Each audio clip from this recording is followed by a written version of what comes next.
Thank you. Carson and Bryn, thank you so much for being here together. Carson, you have, through your advocacy, shed light on the challenges of the disability community in accessing home and community-based care. Can you share with us some of those challenges and what has motivated you to advocate on behalf of others too?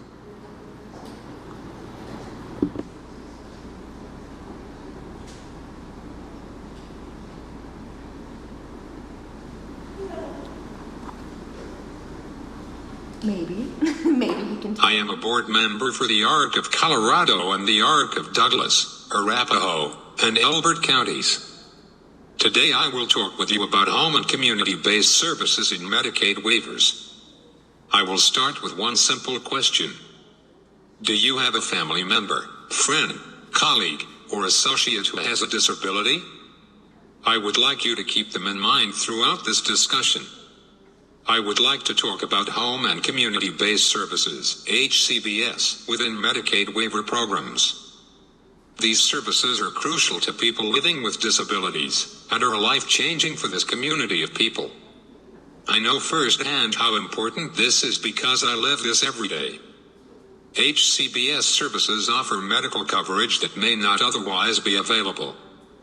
This might include specific medications, specialty medical equipment, such as wheelchairs, lifts, and even home modifications.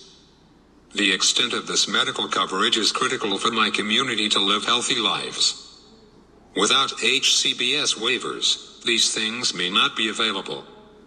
These waiver services also cover personal care and skilled care for individuals that require this assistance. There are options for agencies to provide this care to an individual so family members can continue their jobs and careers, and also options for family members to be paid as caregivers for their loved ones as well.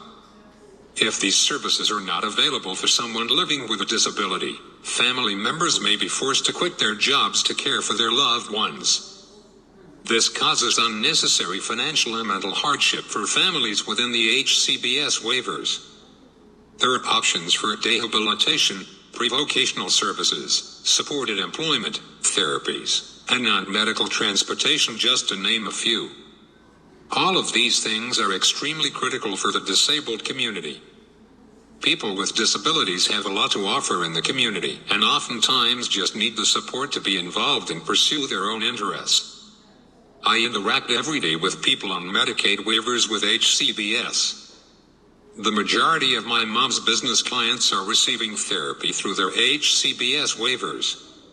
Several of these families would not be able to participate in this service or many others without the financial assistance provided through the HCBS waivers.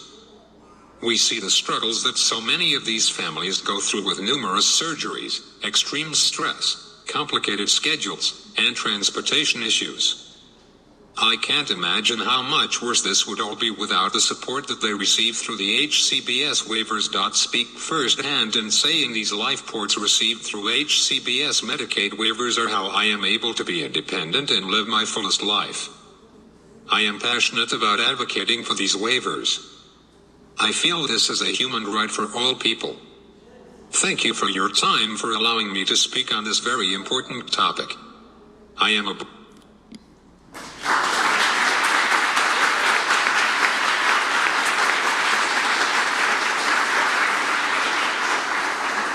Thank you so much, Carson. And Bryn, as a sibling caregiver, can you just talk very briefly about what we can do to support family caregivers?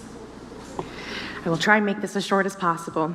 There are over 53 million Americans that are current caregivers within their families, and these people average about 24.4 hours per week, in addition to all of their other responsibilities, taking care of their loved ones.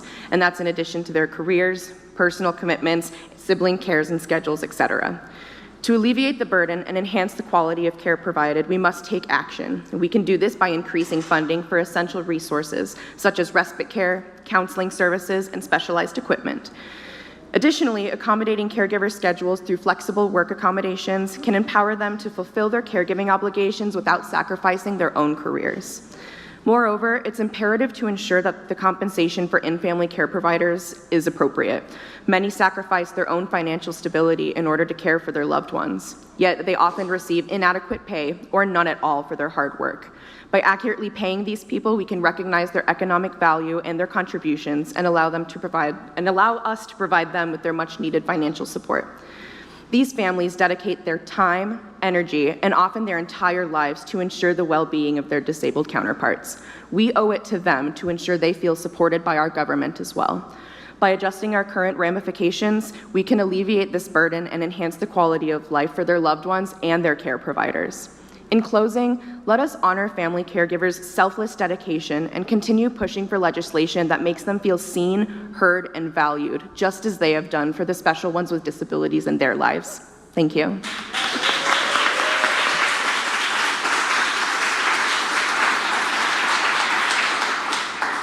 Thank you. Juliana, you started to speak about this, but you are both a care worker and you are also somebody who has looked for affordable childcare yourself. Can you talk about